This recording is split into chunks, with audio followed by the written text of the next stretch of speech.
Hello guys, कैसे हो आप लोग। आज का टॉपिक है फंडामेंटल राइट्स।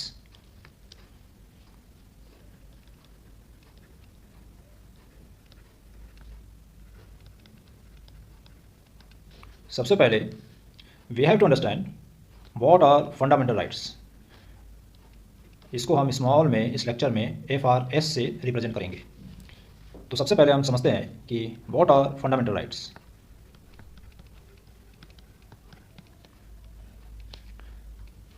अगर आपसे कोई पूछे कि फंडामेंटल राइट्स क्या होते हैं तो आपको रटा रटाया ज्ञान नहीं देना है। आप याद रखो, हर इंसान की अपनी एक बेसिक नीड होती है। बेसिक नीड जैसे रोटी, कपड़ा, मकान और सम्मान। हर इंसान को चाहिए। खाने के लिए रोटी चाहिए, पहनने के लिए कपड़ा, रहने के लिए घर, और समाज में उसको सम्मान चाहिए। यही सब मिलाकर बोला जाता है बेसिक ह्यूमन राइट्स। अगर आपसे पूछा जाए कि फंडामेंटल राइट्स क्या होने चाहिए, तब आपका सिंपल सा जवाब होगा ये सब। भाई, सम्मान, मकान, कपड़ा और रोटी। ठीक है, ये तो बेसिक ह्यूमन राइट्स हो गए। लेकिन एक ऐसी व्यवस्था, एक ऐसा सिस्टम जहाँ पर सिटीजन्स अपनी पावर थ्रू वोटिंग स्टेट को दे देते हैं। स्टेट के बारे में पहले लेक्चर्स में मैं बता चुका हूँ। तो स्टेट के बारे में आप देख सकते हो, जो पहले के लेक्चर्स हैं। Basics of Indian polity lecture का नाम है। सिस्टम एक ऐसा सिस्टम जहाँ पर सिटीजन्स थ्रू वोटिंग अपनी पावर को ट्रांसफर करते हैं स्टेट को। स्टेट बीइंग पावरफुल, ये कर्व कर सकती है ह्यूमन राइट्स को। ह्यूमन राइट्स को कर्व कर सकती है। अब आप फंडामेंटल राइट्स को यहाँ से आप समझो स्टेट के रेस्पेक्ट में। ये तो बेसिक ह्यूमन राइट्स हैं, जीवन जीने के लिए ये ज़रूरी हैं। लेकिन जब स्टेट यानी कि सरकार आपके ऊपर हावी हो जाए, आपके ह्यूमन राइट्स को कर्व करे, कुछ लॉज बनाकर, कुछ ऐसे लॉज ले आए जिससे आपको नुकसान हो रहा हो, तब आपको बोलना पड़ेगा। You have to speak against the state. आपको बोलना पड़ेगा। ठीक है, बोलने की आज़ादी आपको चाहिए होगी, freedom of speech and expression. ठीक है, सरकार आपको बेवजह गिरफ्तार कर ले तो इसके खिलाफ आपको बोलना होगा। आप समझ रहे हो? यानी कि फंडामेंटल राइट्स में बेसिक नीड्स ही नहीं, साथ में सिविल लिबर्टीज़ की भी बात होती है। समझे आप? फंडामेंटल राइट्स ये सिर्फ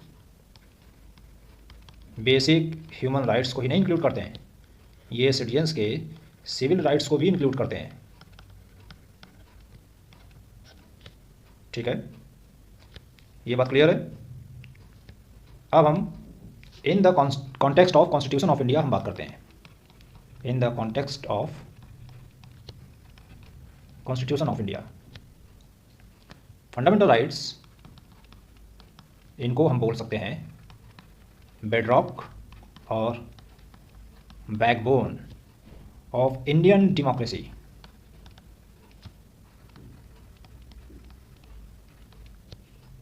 ठीक है, विदाउट विच हम इंडियन डेमोक्रेसी की कल्पना नहीं कर सकते। क्यों?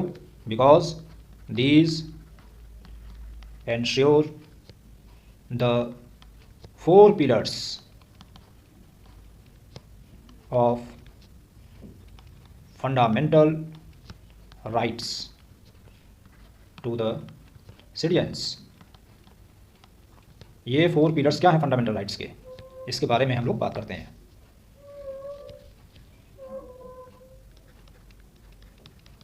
Four pillars of fundamental rights. This is justice, equality,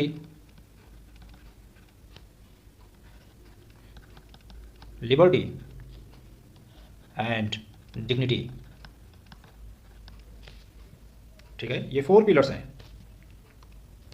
अगर आपके साथ गलत होता है तो आपको जस्टिस चाहिए। मान लो आपके पड़ोसी को एक काम करने की इजाज़त है लेकिन आपको नहीं है, तब आपको क्या चाहिए? इक्वालिटी चाहिए। मान लो आप फीमेल हो, आपका हस्बैंड जहाँ जॉब कर रहा है वहीं पर आप जाते हो जॉब करने के लिए, वहाँ का मालिक कहता है कि नहीं तुम फीमेल हो, तुमको ये काम नहीं मिलेगा। तो यहाँ पर क्या है? आपका फंडामेंटल राइट वायलेट हो रहा है। ठीक है, इक्वालिटी की बात करता है फंडामेंटल राइट। लिबर्टी, मान लो लड़कों को पढ़ने की आज़ादी है, लड़कियों को नहीं है, तो ये भी गलत है। लिबर्टी का मतलब होता है एब्सेंस ऑफ लॉस। ठीक है, ये आईएएस के प्रीलिम्स में क्वेश्चन पूछा गया था, लिबर्टी का मीनिंग। डिग्निटी, मान लो आपको सम्मान ही ना मिले, तो ये क्या है? 4 पिलर्स ऑफ फंडामेंटल राइट्स, यही मिलकर फंडामेंटल राइट्स बनाते हैं। फंडामेंटल राइट्स कहाँ पर मिलेंगे आपको?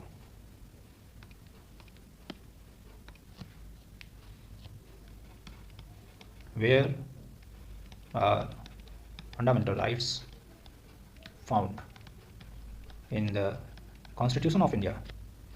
आप याद रखना इसे। They are enshrined in part 3। आप पार्ट 3 ऐसे नहीं लिखोगे, और राइट वे ये है। ठीक है, ये रोमन न्यूमरल्स हैं, 3 को रोमन न्यूमरल्स में ही लिखना है। Part 3 constitutes articles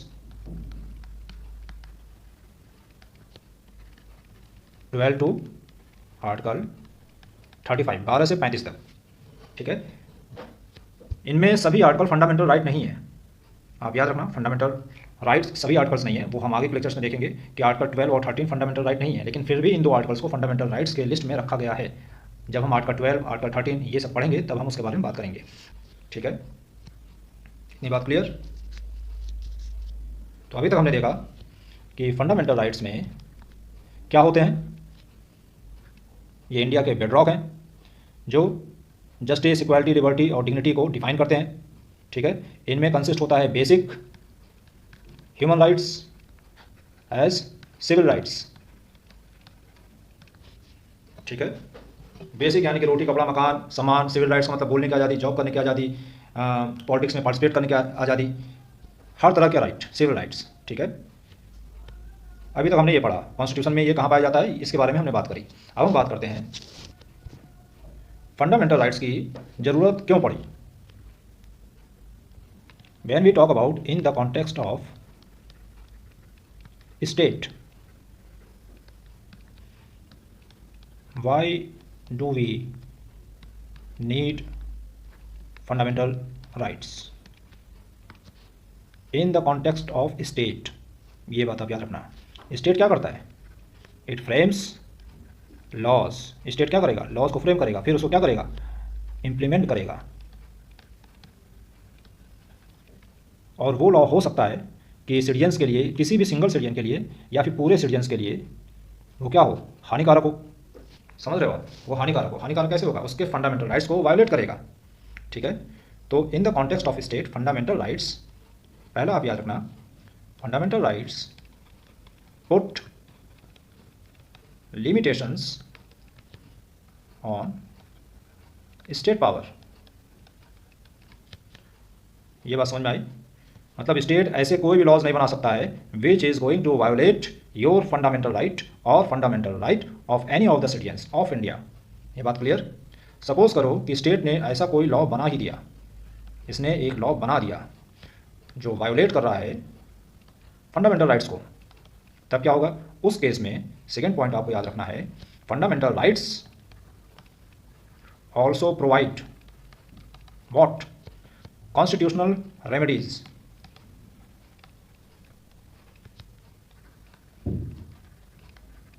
against any violation. Aggrieved citizen और citizens they can directly approach where? इधर हाई कोर्ट और सुप्रीम कोर्ट। फिर वहाँ पर क्या होगा? जुडिशियल रिव्यू होगा, और ऑनरेबल कोर्ट्स जब ये देखेंगे कि हाँ फंडामेंटल राइट्स का वायलेशन हुआ है, तब उस पूरे लॉ को या पार्ट ऑफ लॉ को क्या करेंगे? उसको स्ट्रक कर देंगे, स्ट्रक डाउन कर देंगे, उसको डिक्लेयर कर देंगे नल एंड वाइड। समझ में आया? फंडामेंटल राइट्स जो हमारे कॉन्स्टिट्यूशन में दिया गया है, these are in the context of state दिया गया है, क्योंकि स्टेट कभी भी मनमानी कर सकता है, और उसकी मनमानी को रोकने के लिए ही फंडामेंटल राइट्स को डाला गया है। कि जैसे अंग्रेजों के समय हमारे फंडामेंटल राइट्स नहीं थे, कहीं ऐसा ना हो कि इतिहास दोहराया जाए और हम सिटीजन्स का फंडामेंटल राइट्स का हनन हो, वायोलेशन हो, कर्व करा जाए किसी भी फॉर्म में। ठीक है, तो स्टेट को अनलिमिटेड पावर, एब्सोल्यूट पावर नहीं बनने देना है। यही उद्देश्य है किसका? फंडामेंटल राइट्स का, जो हमारे कॉन्स्टिट्यूशन में दिया गया है। ये बात क्लियर हो गई सबको? अब हम पढ़ते हैं fundamental rights. Why were these introduced in the constitution of India? Why fundamental rights were introduced in the constitution of India? अगर ये कोई सवाल करे तो क्या करोगे? देखो, सभी को पता है, आप लोगों ने हिस्ट्री पढ़ी है। रीज़न सिंपल सा है, बहुत सिंपल रीज़न है। ब्रिटिश कॉलोनियल एरा में क्या था? रिप्रेशन था।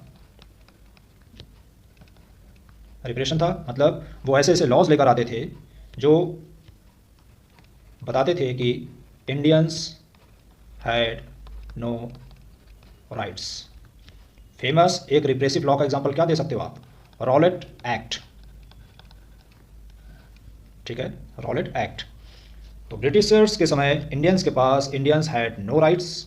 नो राइट्स का मतलब उनके पास फ्रीडम ऑफ स्पीच नहीं थी, फ्रीडम ऑफ प्रेस नहीं थी। अगर वो किसी को क्रिटिसाइज करते थे then those persons were put behind the bars. एक बार बाल गंगाधर तिलक जी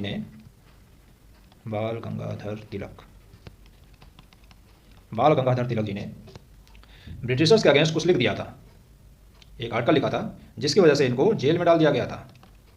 तो सरकार का क्रिटिसिज्म अलाउ नहीं था उस वक्त, फ्रीडम ऑफ स्पीच नहीं थी, फ्रीडम ऑफ प्रेस नहीं थी। ठीक है, और डिग्निटी भी नहीं थी। आपने सुना होगा कि कहीं कहीं पर वो एक लगा देते थे, क्या कहते हैं उसको, होर्डिंग लगा देते थे।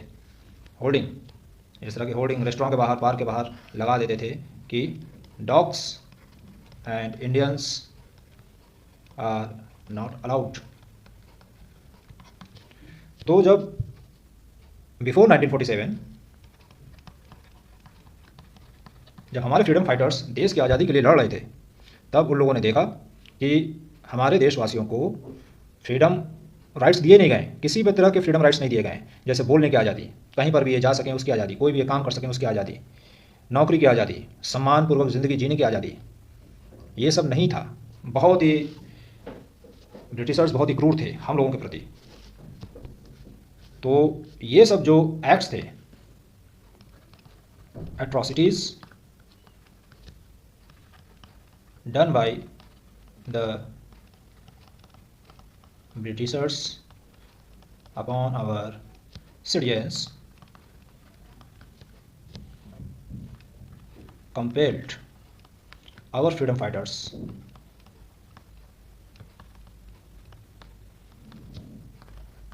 to put demand for fundamental rights। आज़ादी के पहले से ही डिमांड होना शुरू हो गया था, और जब देश आज़ाद हुआ आफ्टर 1947, जब हम इंडियंस ही कॉन्स्टिट्यूशन को फ्रेम कर रहे थे, तो इस बात का ख्याल रखा गया कि अंग्रेज़ तो चले जाएंगे, लेकिन सत्ता में जो भी बैठेगा वो सिटीजन्स के फंडामेंटल राइट्स को कर्व कर सकता है, वो वायोलेट कर सकता है। इसीलिए जब कॉन्स्टिट्यूशन की फ्रेमिंग हो रही थी, तो इस बात का ध्यान रखा गया कि फंडामेंटल राइट्स को ऐसे बनाया जाए, इस तरह से फ्रेम करा जाए कि वायोलेट ना होने पाए वो स्टेट के जरिए। ठीक है, तो फंडामेंटल राइट्स का जो नींव पड़ा था वो ब्रिटिश एरा में ही पढ़ना शुरू हो गया था। ये बात क्लियर है? चलो और भी इसके बारे में हम लोग बात करते हैं। सिर्फ हम फंडामेंटल राइट्स के बारे में बात करेंगे आज। ठीक है, हमारे जो फ्रीडम फाइटर्स थे उन्होंने कब कब डिमांड करी फंडामेंटल राइट्स की? स्वराज बिल आया, स्वराज बिल 1895, इसने डिमांड करी फ्रीडम ऑफ स्पीच की, speech, equality before law, right to property, Swaraj Bill ने 1895 में पहले ही ये सब डिमांड करना शुरू कर दिया था। ठीक है, ये कहा जाता है स्वराज बिल 1895 के बारे में, it laid the groundwork for the concept of fundamental rights in India's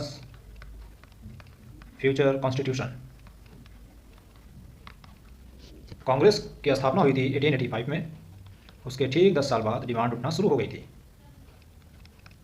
ठीक, अच्छा, इसके बाद 1928 में मोतीलाल नेहरू जी ने एक रिपोर्ट सबमिट किया जिसे हम कहते हैं Nehru report 1928। This was the first attempt at drafting rights. और ये जो रिपोर्ट्स सबमिट करी थी मोतीलाल नेहरू जी ने, वो कौन से सेशन में करी थी? लखनऊ के सेशन में। ठीक है, last but not the least, it is Government of India Act 1935। This provided some civil liberties and not fundamental rights, but these civil liberties were to be under British control। ठीक है, तो freedom fighters पहले से ही पूरी तैयारी कर रहे थे कि हमारे देश में बेसिक ह्यूमन राइट्स लोगों को मिले, हमारे देशवासियों को मिले। इसके लिए स्वराज बिल आया 1895 में, फिर नेहरू रिपोर्ट 1928, फिर government of India Act 1935। Fundamental rights की जरूर ये बात नहीं करता है, लेकिन सिविल लिबर्टीज़ की ये बात करता है। ठीक है, तो ये जो 3 सोर्सेज हैं, these 3 sources inspired the framing of fundamental rights in constitution of India. ठीक है, now we will see inspiration for framing fundamental rights in Constitution of India from various global sources। One by one हम बात करेंगे। पहला है Magna Carta 1215 AD। दूसरा है bill of rights United Kingdom 1689। US bill of rights 1791। And last universal declaration of human rights 1948। One by one हम इसके बारे में बात करते हैं। मैग्ना कार्टा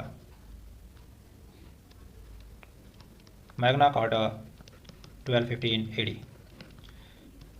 1215 AD में इंग्लैंड के जो किंग थे, किंग जॉन, इन्होंने इशू किया चार्टर ऑफ राइट्स। ठीक है, जिसने एस्टैब्लिश किया, which established the principle that even the king was subject to the law and guaranteed basic rights and liberties to the citizens of England. Also, it aimed to limit the arbitrary power of monarchy. Indian context में बात करें तो monarchy can be replaced by state, India के respect में अगर हम बात करें तो। ठीक है। इन शॉर्ट अगर बोला जाए तो मैग्ना कार्टा से दो चीज़ें ली गई हैं, रूल ऑफ लॉ, दूसरा limits on monarchy. Rule of law and limits on monarchy, यानी कि बेसिक राइट्स की बात हो रही है और स्टेट को इतना भी अनलिमिटेड पावर नहीं देना है कि वो सिटीजन्स को परेशान करे, उनके राइट्स को कर्व करे। ठीक है। दूसरा हमने पढ़ा था बिल ऑफ राइट्स।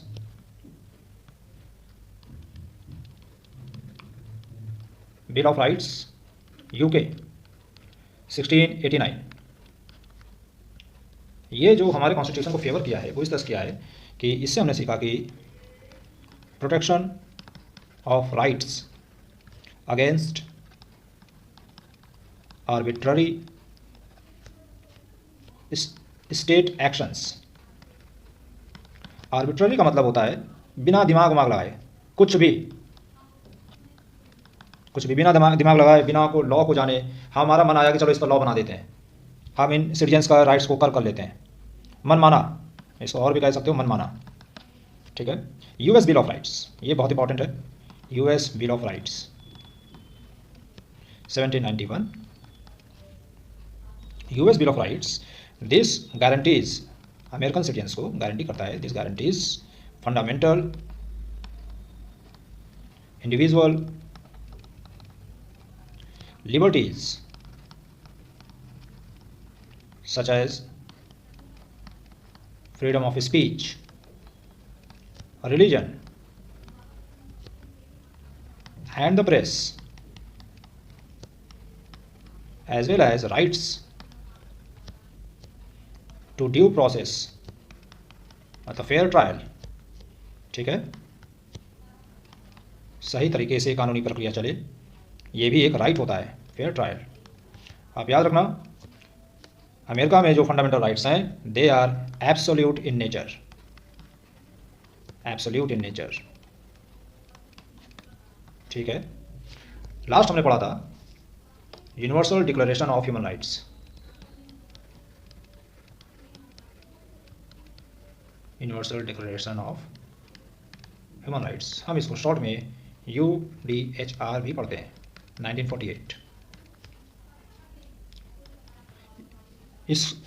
इसने हमको इंस्पायर किया। It talks about human dignity. Human dignity state के रेस्पेक्ट में बात करें तो स्टेट से उम्मीद करता है इक्वालिटी की, फ्रीडम ऑफ एक्सप्रेशन की एंड प्रोटेक्शन अगेंस्ट एक्सप्लॉयटेशन। तो हमने पढ़ा कि कौन कौन से इंडियन सोर्सेज हैं जिन्होंने इंस्पायर किया फंडामेंटल राइट्स को, और कौन कौन से फॉरेन लैंड के दस्तावेज हैं, डॉक्यूमेंट्स हैं जो इंस्पायर करे हमारे कॉन्स्टिट्यूशन को for framing of fundamental rights in the constitution of India. ये दो बातें आप लोग याद रखना। कुछ और इंपॉर्टेंट बातें हम करते हैं इसके बारे में। जो हमारा कॉन्स्टिट्यूशन है, when we talk about our constitution of India, if you are asked to define the key features of fundamental rights, then what will you do? Key features, key features of fundamental rights. Key features की अगर हम बात करें, it is universal. Universal means it is applicable to all citizens irrespective of caste, gender, religion, status, सभी के लिए बराबर है फंडामेंटल राइट्स। ये नहीं कि अमीर को जीने का हक है, गरीब को नहीं है, अमीर का बच्चा स्कूल में पढ़ेगा, गरीब का बच्चा नहीं पढ़ेगा, सभी को बराबर का हक है। दूसरा है जस्टिशिएबल। जस्टिशिएबल इसका मतलब है अगर फंडामेंटल राइट्स वायोलेट हो रहे हैं आपके, तब आप सीधे सीधे हाई कोर्ट या सुप्रीम कोर्ट जा सकते हो। ठीक है। कोर्ट्स क्या करेंगे? प्रोटेक्ट करेंगे फंडामेंटल राइट्स को। ठीक है, प्रोटेक्ट करेंगे। ठीक है। आर्टिकल 32 कॉन्स्टिट्यूशनल रेमेडी प्रोवाइड करता है if any of the fundamental rights is being violated by the state. Fundamental rights are justiciable, it means कि अगर सरकार आपके फंडामेंटल राइट्स को या कोई भी व्यक्ति आपके फंडामेंटल राइट्स को वायोलेट कर रहा है तो आप सीधे सीधे हाई कोर्ट, सुप्रीम कोर्ट जा सकते हो और कोर्ट क्या करेगा, इसको एनफोर्स करेगा कि नहीं, फंडामेंटल राइट्स वायोलेट हुए हैं इसलिए इसको रिस्टोर करा जाए। जैसे मान लो कि एक लड़की स्कूल में पढ़ना चाहती है लेकिन उसके परिवार वाले पढ़ने नहीं दे रहे, तब वो क्या करेगी, वो हाई कोर्ट जा सकती है या फिर सुप्रीम कोर्ट जा सकती है। जब वो वहाँ पर जाएगी, सुप्रीम कोर्ट या हाई कोर्ट सीधे बोलेगा कि इसका फंडामेंटल राइट है, राइट टू एजुकेशन, इसको रिस्टोर करा जाए और इस लड़की को पढ़ने दिया जाए। ठीक है, यानी कि fundamental rights can be enforced by the courts. ठीक है। थर्ड फीचर है नॉट एब्सोल्यूट।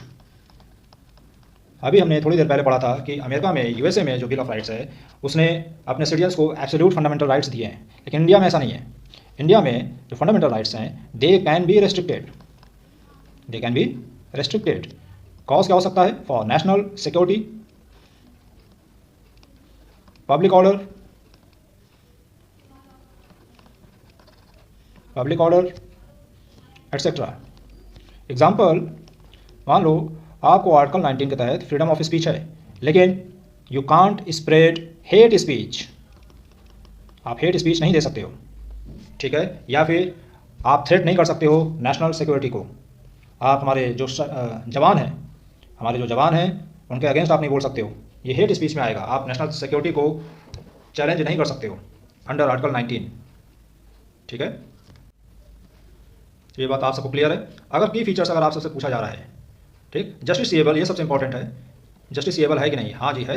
अगर फंडामेंटल राइट का हनन होगा तो कोर्ट उसको इन्फोर्स कर सकती है। एब्सोल्यूट नहीं होते हैं, ठीक, और यूनिवर्सल होते हैं, ये सभी के लिए एक समान है। अब हम देखते हैं fundamental rights at a glance.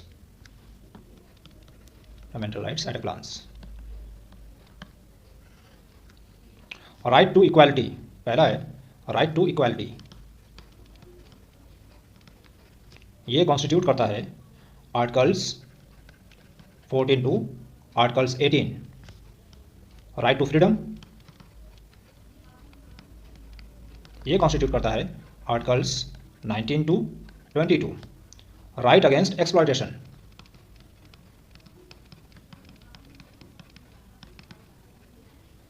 ये कॉन्स्टिट्यूट करता है articles 23 and 24। Right to freedom of religion,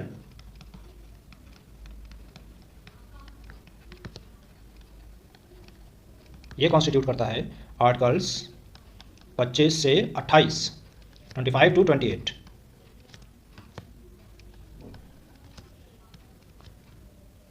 cultural and educational rights, ये कॉन्स्टिट्यूट करता है आर्टिकल 29 टू 30, मतलब article 29 and 30। Right to constitutional remedies,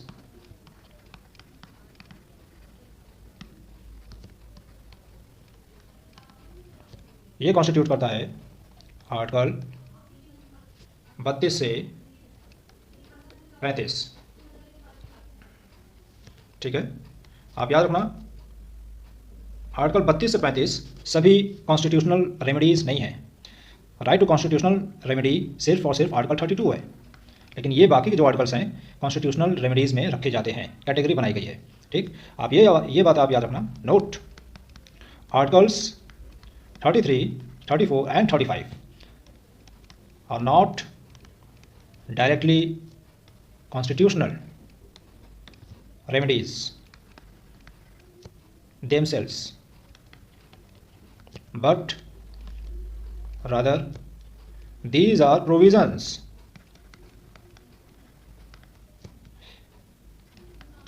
concerning the Parliament's power to modify fundamental rights in specific circumstances। ठीक है, मैं इसको रब कर देता हूँ, फिर आगे बताता हूँ।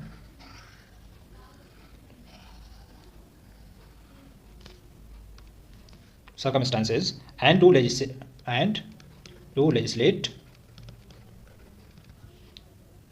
on matters related to them। तो कॉन्स्टिट्यूशनल रेमेडी का आर्टिकल है सिर्फ 32। बाकी पार्लियामेंट को पावर्स दी गई है कुछ स्पेशल केसेस में लॉज बनाने के लिए। 33, 34, 35 ये पार्लियामेंट को पावर दी गई है इन आर्टिकल्स में। ठीक है, तो हमने आज यही पढ़ा फंडामेंटल राइट्स के बारे में। फंडामेंटल राइट्स के जो आर्टिकल्स हैं उसको अभी हमने पूरी तरह से डिस्कस नहीं किया है क्योंकि वीडियो बहुत लंबी हो जाएगी। कंक्लूजन क्या है फंडामेंटल राइट्स का? फंडामेंटल राइट्स को क्या कहा जाता है? हमारे देश के फंडामेंटल राइट्स को कहा जाता है Magna carta of constitution of India. ठीक है, फंडामेंटल राइट्स को ही बोला जाता है। अच्छा, एक और बात आप याद रखना, fundamental rights are soul of the constitution. पूरे फंडामेंटल राइट्स को कलेक्टिवली बोला जाता है सोल ऑफ द कॉन्स्टिट्यूशन और इंडिविजुअली बोला जाता है आर्टिकल 32 को। ठीक है, फंडामेंटल राइट्स अगर कॉन्स्टिट्यूशन ऑफ इंडिया में कमज़ोर कर दिए जाएं या फिर लिमिट कर दिए जाएं या फिर इनके ऊपर रिस्ट्रिक्शंस लगा दी जाए तब क्या होगा? Constitution of India will be futile, then बेकार हो जाएगा, क्योंकि फंडामेंटल राइट्स क्या है? Backbone of the constitution of India. ठीक है, इनके ऊपर किस तरह की लिमिटेशंस हैं, रिस्ट्रिक्शंस हैं, वो हम लोग जब आर्टिकल्स के बारे में अलग अलग पढ़ेंगे, सारे फंडामेंटल आर्टिकल्स को, तब हम लोग बात करेंगे। फिलहाल फंडामेंटल राइट्स पर जितनी भी लिमिटेशंस लगाई गई हैं वो देश की सुरक्षा के लिए और हर इंडिविजुअल के लिए इंपॉर्टेंट है, हर सिटीजन के लिए इंपॉर्टेंट है। तो आज के लिए इतना ही। आगे के लेक्चर्स में हम आर्टिकल 12 की बात करेंगे, सिर्फ और सिर्फ आर्टिकल 12 की। फंडामेंटल राइट्स आर्टिकल 12 से ही शुरू होते हैं, फंडामेंटल राइट्स आर्टिकल 12 से शुरू होते हैं। ठीक, तो हम अगले लेक्चर में आर्टिकल 12 के बारे में ही बात करेंगे। आपको अगर कुछ पूछना हो तो प्लीज़ आस्क, कमेंट बॉक्स में आप पूछ सकते हैं। ठीक है, थैंक्स फॉर वॉचिंग।